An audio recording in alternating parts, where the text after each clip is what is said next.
Real people, real stories meet hope. Welcome to Healing Connections, a podcast powered by United Way of Erie County. Each episode brings you raw, honest conversations about mental health, addiction, resilience, and recovery. Through every episode, we lift the silence and make space for healing because no one should have to struggle alone. Healing Connections podcast. Episodes were made possible by the Alcohol, Drug Addiction, and Mental Health Services Board of Erie County.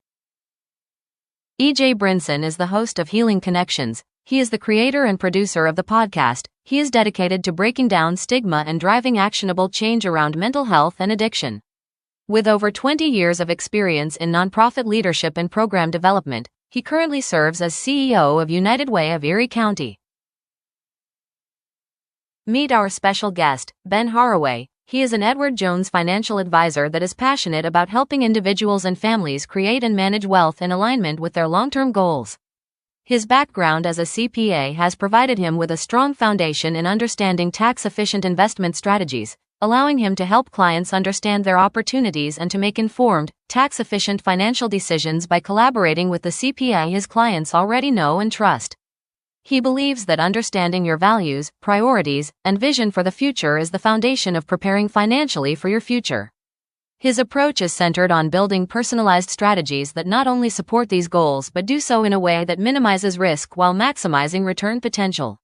Whether you're planning for retirement, focused on growing wealth, or navigating financial decisions, he is there to provide thoughtful guidance and support every step of the way.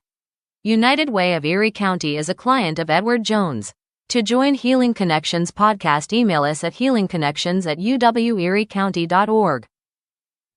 Hello, everyone. I am E.J. Brinson, and welcome to United Way Healing Connections podcast, where real stories meet real hope to help break down stigma of mental health in Erie County. Today, we have a very, very special guest, a great friend of mine's, been in the community. Ben, how you doing today, my friend? I'm good. Thanks for having me. Man, listen, it's certainly a pleasure to have you on today. We first met, Ben.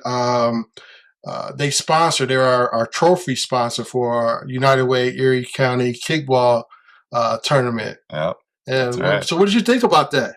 That was a great event. It was great to see the community come out. And I got to meet a lot of the sponsors that were out there as well. So doing great things in the community. Yeah, we definitely appreciate the sponsorship and you guys coming out. And what I really enjoyed about it was giving the opportunity for our agency partners to get together, do some team building, have some fun, and then also did the first responders game was amazing. Yeah, the community came out support. We had food trucks, and so we're looking forward to it next year. You look forward to it? Yeah, I can't wait. Those teams, they were getting very intense. They wanted to win. So we're gonna be able to get you out there on the kickball. Yeah, I'll get out there. Okay, yeah. Okay. Hey, well, listen. One of the things we try to do on Healing Connection podcast is to bring certain elements to the show, and one of the elements to me is art, helping us through trauma, stress, anxiety, just things that we kind of deal with on a daily basis. And so before you came on, I asked that you share an image, and then also asked that you share some songs that kind of help you through the week. And I think it's important for us to really consider self-care as we work hard every day, when we're working with our family, when we're working in the community. And so we want to kind of tie those things into our podcast. And so that's why I asked you for those songs and for that image, because I think that it's critical. And the other thing is I come up from an era, we still do it today. We did it yesterday, is where we create remixes. And I like to kind of think that this podcast, your story, your experiences, your knowledge, along with the opportunity to kind of partner with United Way, creates a remix for individuals. So what we do for all of our guests is we put together a remix, an album remix. Oh, okay. Yeah, I think you'll like it a lot.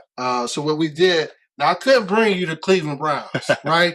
That would have been nice. Yeah, but I brought you something close. Okay. Right. So here's your album cover. Oh, very cool.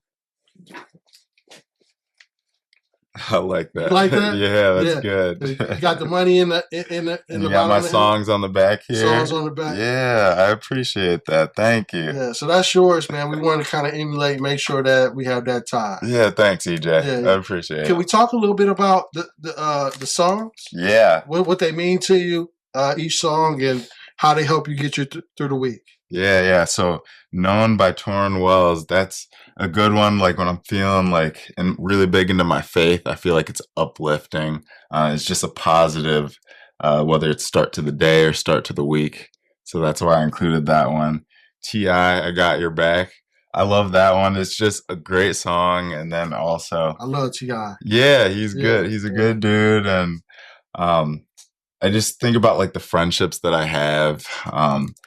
Like I appreciate their support and having my back, right? And when situations arise, and then Jerusalem, this one, it's a funny one. My wife and my son and I, we like to just dance in our living room whenever we're feeling good, we're feeling happy. So that one always brings a smile to my face when I hear it. To join United Way Healing Connections community, email healingconnections@uweariecounty.org. Take steps towards a more healthier and connected you. As a member, you'll receive Power Me Gratitude Journals, a 30-day, guided journey to self-care, access to addiction workshops from our partners at the Center of Healing, up-to-date information about initiatives or workshops. Our partner, the Center of Healing, offers more than just workshops supporting the well-being of the community.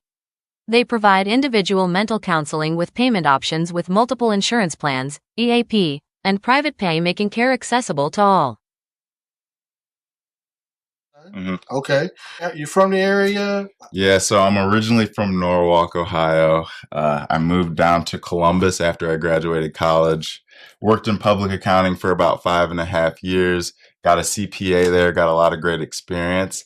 And then recently moved back in November to work here at Edward Jones in Sandusky. So awesome. Yeah, it's good to be back in the area and helping people out in the community. Listen, we're definitely lucky to have you back. Yeah. Listen, I know I've had an opportunity to talk with you offline, meet with you in the community. We had a chance to go get lunch and things of that nature. And I'm inspired by what you're doing here in Erie County, especially at Edward Jones and all those things. So I found it very important to bring you on because I think that when we talk about mental health and we talk about addiction, we kind of leave out the importance of financing. And I know that you can't represent a financial perspective from Edward Jones unless you sit down with someone. But I think it's important to kind of to tie in, like we're getting ready to begin what's called United Alice. And what those acronyms stand for is Assets Limited Income Constrained Employed. So those are individuals that are basically under the survival budget of Erie County. And I'll ask you this question real quick. What do you think the survival budget is for 2 adults in a home and children, 2 children in the home under ages 3 to 4? What do you think that survival budget is? I'm not sure that exact amount. I'm guessing it's pretty low. Okay. Is that what you're getting at? Well, just any guess is good. Any thought process is good. I'm going to share it with you around where it's at. Is it a couple thousand a month? So let's say annually. What do you think? So a survival for somebody to survive in Erie County. Is it around 20,000? So it's a little higher than that. Okay. So survival budget, meaning that the cost of to rent a home, own a home, to actually have a car, pay your utilities, buy food, all those essentials, is somewhere around $78,000 to $80,000. Okay. That's just the survival budget. Gotcha. And so when we look at that and we look at Erie County, it definitely says, hey, you know what? That could cause a lot of stress, anxiety for families that are trying to make it paycheck to paycheck. And so you'll begin to hear us talk more about United Alice, as you and I have already talked about previously, doing some things together in the community to kind of work through that. Because when you think about it, anxiety, man, that's a lot on the family. Thinking about how do I make it? And they're not making $78,000 a year. They say one of the major reasons why individuals ended divorce is because of finance. Yeah, that's big. And how you build wealth is generational, right? So there's all these different things you kind of got to think about, and how you tie in finances into mental health to help with those different barriers. Yeah, and you said it, that 78 to 80,000, that's a huge number. But that just speaks to how powerful inflation is. So the cost to live and the cost to survive, it's getting more and more expensive every year. So that's why it's important to stay knowledgeable and stay on top of your finances. Right, and I agree. I agree with you. So a lot of people, when they think about a financial advisor, think about it's just for somebody that's wealthy, somebody that has money, that's well off, if you will. That's the consensus I've gotten in talking to people in the community. Can you explain what a financial advisor really does and who it serves? Yeah, so financial advisors, I'm a big believer that they can help anyone. They can improve anyone's financial situation, whether you don't make a lot of money or you do make a lot of money. So what we do is there's a few different things. The big thing that everyone thinks of is managing investments. So I think that's why people think it's only for the wealthy. But it is an important part of our job, making sure that we are building a portfolio of investments that will help our clients achieve their financial goals. But that's just one aspect of the job. The second thing is just helping people make big financial decisions. So I don't care how much money you have, everyone has big financial decisions that they need to make. And so the question is, are they consulting somebody about it or not? Right. A couple other ways that we help people is with the tax planning side of things. So I have a CPA from my previous experiences. So I like to consult with other people's CPAs and make sure that we're putting a plan in place, not just to make our clients money, but also to save them a lot of money in taxes. And then the last thing that I'll mention is we like to work with people's lawyers and make sure we get them started and help them get an estate plan, start thinking about their legacy and how they want to pass down any money or assets down to their heirs. That's phenomenal. Now, how did you actually get started in this? Yeah, so a really good friend of mine, he knew that I was a CPA, and I already have a lot of experience working with clients, working on their tax situation, and he had a conversation with me and said, am I ready to take the next step and really help people in all areas of finances and not just in taxes? So that piqued my interest. So we had a couple conversations, and I thought it was a great fit because now I'm more client focused. I'm going out and meeting more people in the community and then just trying to help as many people as I can, as compared to staying in like a back office and crunching numbers. There's a lot of different areas that we can help with at Edward Jones. So I just want to be a resource for you. But 4 questions I like to challenge my clients with, and I want to challenge you and other people let you know. I encourage you to continuing to challenge other people. Our first question, do you feel like you're doing a good job of building up a savings account so that you're prepared for unexpected expenses? Right? I think that's something that's very important. I like to refer to it as an emergency fund. But that's the first question I challenge you with. The second one is, how do you feel like you're doing in terms of retirement? Do you think you're on track? What do you need to do to get on track if you're not? Okay. The third question is, what other financial and life goals do you have? I'm a big believer in you need to always give yourself a target to be aiming for, to be shooting for. So asking yourself that, putting pen to paper, what are your financial goals? What are your life goals? And then that fourth question is, what challenges do you see potentially stopping you from achieving those goals? Because once you know what the challenges are, that's how you can build a plan, build a strategy to attack those challenges and overcome them. So those are the 4 questions I want to challenge you with, and I want you to challenge the people you know and love and care about with. Now, we talked a little bit about United Hours, and you said about $22,000 to $25,000. I said about $75,000, and that's like a $50,000 gap. Yeah. Yeah.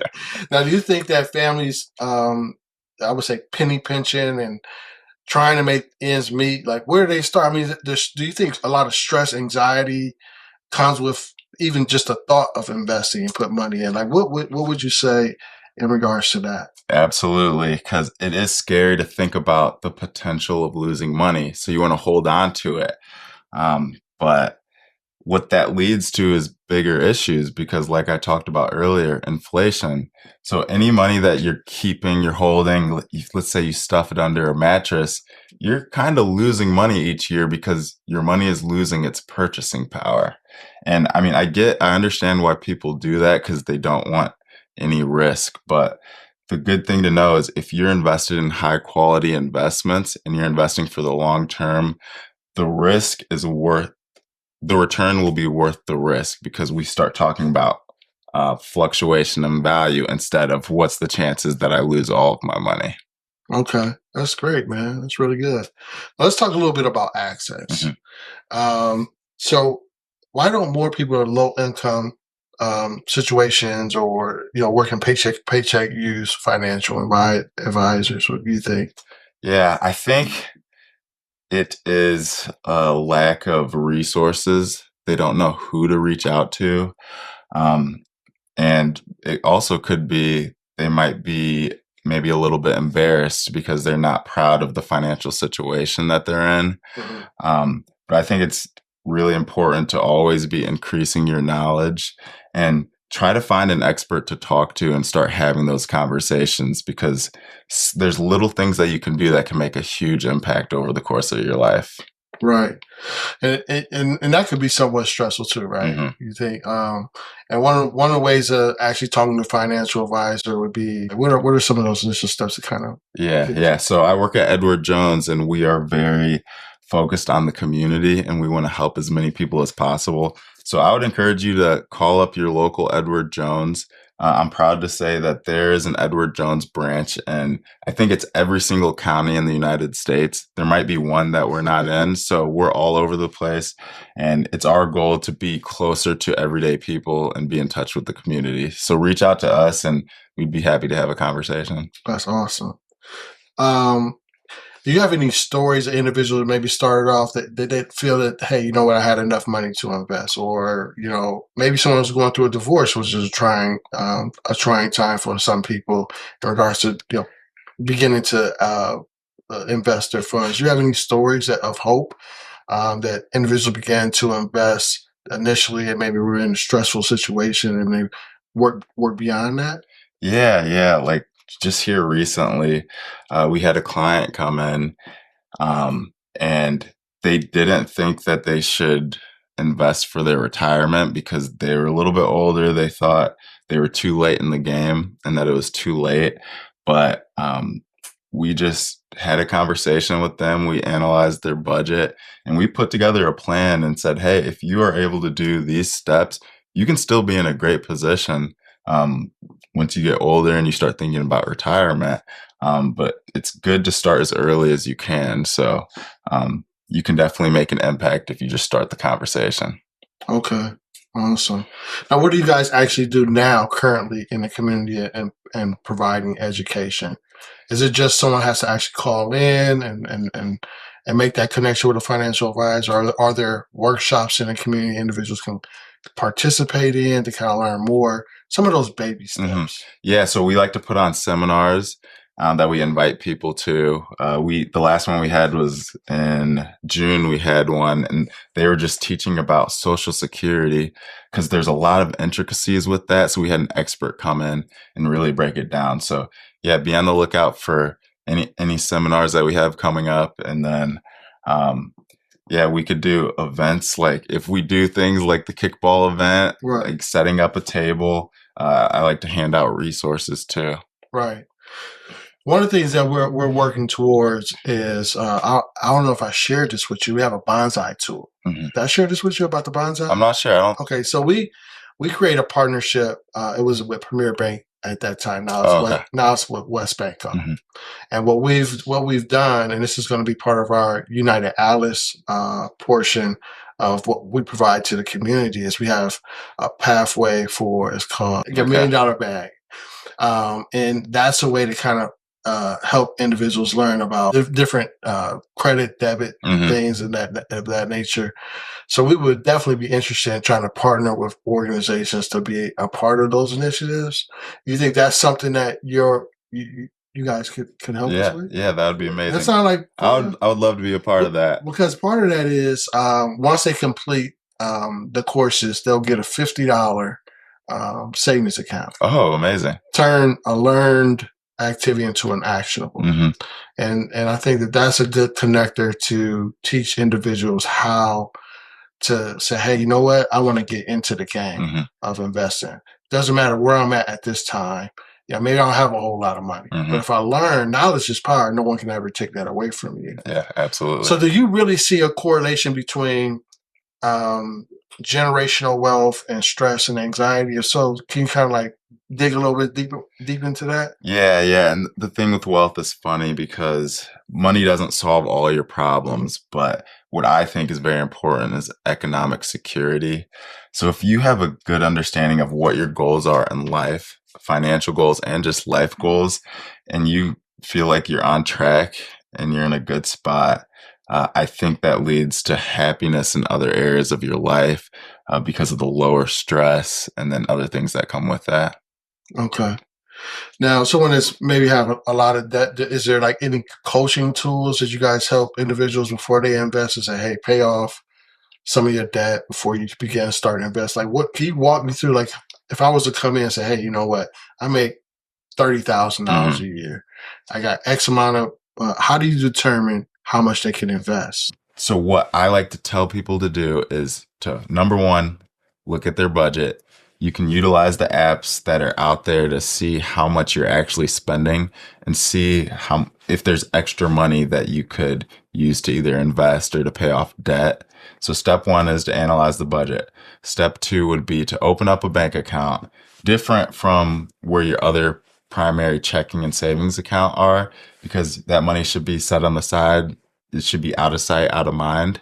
And then whatever amount you can use to put into that account, let it build up over time. And then usually when it gets to around 3 months of your monthly expenses, that's what you could use for your emergency fund, just in case something happens. If I can't work for a couple weeks, I have money there that's safe. Then anything on top of that 3 months of expenses, then you can use to either start paying down debt or investing towards like your retirement accounts. So I think doing that is huge, but having that emergency fund first will give you some peace of mind, give you a little bit of security. So then you aren't as afraid to use some extra money to pay down debt and also invest. Well, that sounds attainable. It's doable. I'm really big into having baby steps, because just knowing that you can do these little things, that gives you a lot of confidence to do them. That's awesome. Because that budgeting piece is huge, because most people don't know how much money how much money they're spending or wasting. For example, it gives you opportunity to kind of look. Exactly. You know what? I'm spending too much money going out to Olive Garden. Yeah. Or I'm spending too much on shoes and clothing. Yeah, I just talked to my wife last night, actually. I told her how much we spent in June, and she was like, what? We spent that much? And I was like, yeah, we might want to be a little bit better on the eating out this month. And that's important, but it's a challenge. See, and then that's the other frustrating thing about is that sitting down talking about money, because they usually say one person is a spender and another is a saver.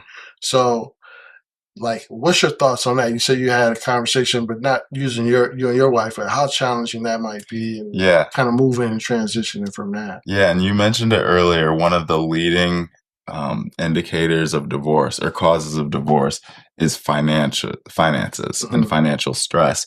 And so, for my wife, I think it's very important to be on the same page when it comes to money.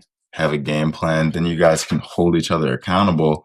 And it makes those conversations a little bit easier, because instead of me just saying how I think we should have spent our money last month, I say, hey, remember at the beginning of the year, this was our goal. We were a little bit off last month. What can we do to fix that? That's a great example. That's phenomenal. Yeah. Now, what's one of the biggest myths about saving and investing money?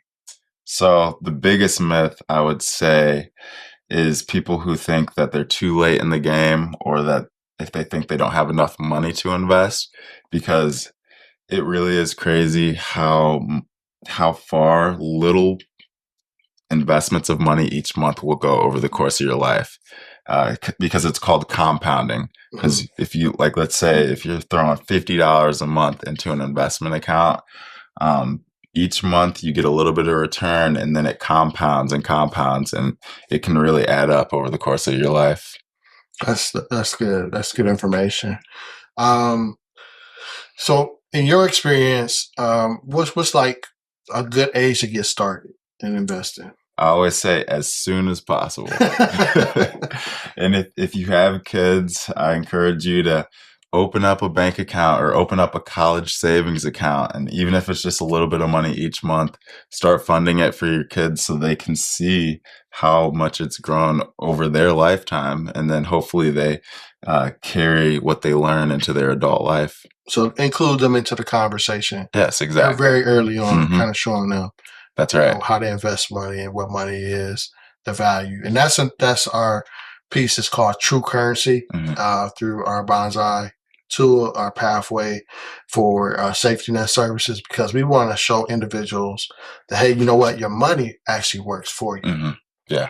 And once you understand the importance of money and how to actually use it, then you're better off in investing it and making those tough decisions as a family. And Yeah. what's your thoughts on like whole life insurance, term life insurance? Any thoughts around those in regards to families? Yeah. So I think both of them have their parts. And for some people, it might be the perfect piece of the puzzle, right? I think where you can get in trouble is if you just go buy a whole life policy or term policy without talking to a financial advisor and making sure that it's actually going to benefit you in the correct way. Right. Because they're good at doing different things, right? So you want to make sure you're getting the right one for you. Right. Can you share a little bit about them? Because I know a lot of people, they go on social media, they hear about term life, right? It has 30 years, 20 years, or whatever that term is, and it's over. Like I actually outlived my term life. And then there's a whole policy that people say, hey, you know what, you could turn this into a bank. Like, can you share some information on those different insurance policies? Yeah, so individuals can get some understanding? Yeah, definitely. I'll share my take without giving financial advice Advice, because, I need to sit down and understand the situation. But with term insurance, typically the people it makes more sense for are the younger people who might have just got married or they have kids. They have people depending on your income if something were to happen to you. Whereas whole life might make sense for people who are a little bit older. They're starting to think about what's an efficient way to transfer wealth to my heirs, because whole life policies can be great with that.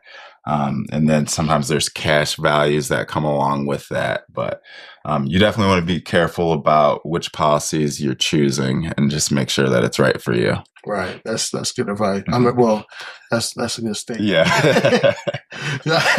It is important to sit down with a financial advisor and kind of, because everything is case by case. Yeah, absolutely. It's like going to a doctor and saying, hey, you know what?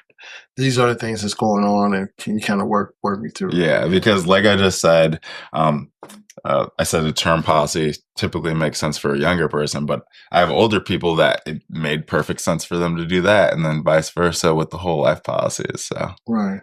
What's some other ways people can invest into their wealth, their generational wealth? Yeah, so you have your retirement accounts. That's a huge one. A lot of times it's offered through your employer. I highly encourage people to at least invest the amount that they're getting match from their company, because that's just free money that you'd be leaving on the table without it. I would encourage you to look at 529 policies. Those are investments for your kids' college education, and there's a lot of tax benefits to that. And then also just familiarize yourself with what Roth IRAs are, because there's some tax advantages with that. So right, it's definitely can we dig a little bit? I love your knowledge. So can we dig a little bit deeper in the 529 plan? Because if you put you pay into that when your children are young, right, or your grandchild. And let's say they don't use it for college. What else happens? Like, I kind of want to brighten this up a little bit, like color it up a little bit for the community that's watching this. Great question, because it doesn't have to only be used for college. It could be used for trade schools, things where you're getting experience on your craft. But let's say none of that's in the picture. there are ways and strategies, if you meet certain criteria, to be able to potentially roll that into some kind of retirement account. And there's other ways to access the money if it's not used for college. Right. But it definitely depends, because you could lose out on some of the tax benefits. Right. And other things that go along with that. Okay. So thinking smart financially helps you tax-wise. Mm-hmm. It helps you financially, and as far as investments in the future and investing into like stocks and all that kind of stuff. What about buying homes? Like, where do you prioritize that in investing first? Yeah, so it's a tricky question, because a lot of it comes down to preference, life goals, and what just makes you happy. Yeah. Because there's a trade-off. If you buy a home, obviously that comes with a down payment most of the time. You have your repairs, your maintenance to fix up the home. But at the same time, your home is building equity and typically appreciating over time, right? But there's a trade-off with that. With renting apartments, your payment could be less than buying a home, but you don't have to deal with as much of the headaches, right? So there's a lot of things to consider with it. Right. And you help individuals out with all of this? Yeah. Okay. We help by not making the decision for them, but asking the right questions so that they can reflect and think about what do they truly want. Right. Now, someone is saying, hey, man, I love what he's talking about, right? And I think I want to do this. What kind of advice would you give someone that says, hey, this might be a career path for me. This might be something I want to do. Like, what would you share with them? Yeah, I would say be bold. Let people know what you want to do. Right. Because maybe someone will be friends with somebody who has a friend that's a financial advisor, and they'll let you like shadow for a day, or feel free to reach out to me at my branch or any Edward Jones. Before I made the switch over to Edward Jones, I was down in Columbus, and I reached out to a random advisor that I've never met before. We sat down for a full hour and we talked. He gave me advice. And I really appreciated that. And I feel like that speaks to the culture that we have here at Edward Jones. Right. So you'll mentor young people along the way. Absolutely. Saying, hey, this is something I want to do. How important is mentorship? Mentorship is huge for both parties. The person who is reaching out and trying to find a mentor, there's so much knowledge that can be gained by doing that. You can learn from other people's mistakes. And then as the mentor, I feel like anytime I sit down with somebody and help them out, it makes me reflect and make improvements on the way I'm doing things. And it makes me hold myself accountable too. And also just that feeling, you feel really good when you're able to help someone out. So. Right. So you would suggest young people should probably get mentors. Absolutely. In different professions, maybe that they want to go into and kind of learn, hey, you know what, this is what financial advisor does. Yeah. If you want to be an accountant, this is what an accountant does. And that's a critical part of building self-esteem, you would say, reducing stress and anxiety. And start early. I think I was in 6th grade. I thought I wanted to be a lawyer. I let one of my teachers know. They connected me with somebody who was a professor that taught future lawyers. And I sat in on it was a college session that they were teaching. And I walked out of that and I learned that I don't think I want to be a lawyer anymore, but it's great because I learned more about myself, and I didn't feel out of place the next time I reached out to somebody and was in a different environment. I felt a little bit more confident, like I'm supposed to be here learning something. Yeah. Now, it would seem that you're a reader, right? What kind of books would you recommend young people to read around finance? Financial advice. So a really good one is called Simple Wealth, Inevitable Wealth. Okay. And it talks about the simplicity of investing. It doesn't have to be complicated. You don't have to work with a financial advisor to get started. They can help you make big decisions, but it definitely encourages you to get started early and to invest in a simple way that can lead to a lot of profits. Okay. I'm gonna have to pick up that book. Yeah, I've never heard of it. I know I read like Rich Dad Poor Dad. Yeah, that's a great one. I read that one as well. What'd you think? You thought that was a good one? Yeah, It's Rich Dad and it's Poor Dad. Yeah, Can you share a little bit about that? Yeah, and it's not necessarily talking about like rich in terms of how much money's in your bank account, but he has a rich mindset. And something that you said earlier is about how money can work for you. So the guy's rich dad in that book was somebody who really understood that money can work for you, and they understood the value of investing in assets that can help generate more revenue. Right. And one reason why I brought that up is I think it's important for young people to seek that knowledge out. Now, I know we got GPT chat, we got all this AI and all that kind of stuff, but actually finding out and doing the research yourself would you say is important, or like, can you expand on like the importance of like reading books and what that does for you versus just relying on, Yeah, because I think you could use Google or GPT to get a general understanding of something. But especially if you're looking for specific tailored advice, I think you should talk to an expert and just keep increasing your knowledge so you can kind of sift through what's out there, because there's a lot of things that are out there that is not accurate. So you want to compare your resources and then know the credentials of the people that you're asking advice from. Right. And I think that's important as well too, because I looked at some studies that said that like GPT chat and all these other, not just about the resources that they use, but it's not making us smart because we're not actually doing that research and things like that. So I think it's important for individuals to, and then reading also provides that comprehension. And then you can actually apply it. So it's a little bit different when the way it stimulates your mind, and then when you begin to actually implement that. So I just think it's a good thing. Always encourage individuals to make sure that they seek out the information as well. Yes, I agree. And it's a relaxing way to reduce your stress, anxiety, and things of that nature. Now, growing up, what high school did you go to again? I went to Norwalk High School. Norwalk. There's a lot of peer pressure and things of that nature in Norwalk. Peer pressure for like just anything? Yeah, just anything. A little bit, but I didn't have a bad experience with it at all. Okay.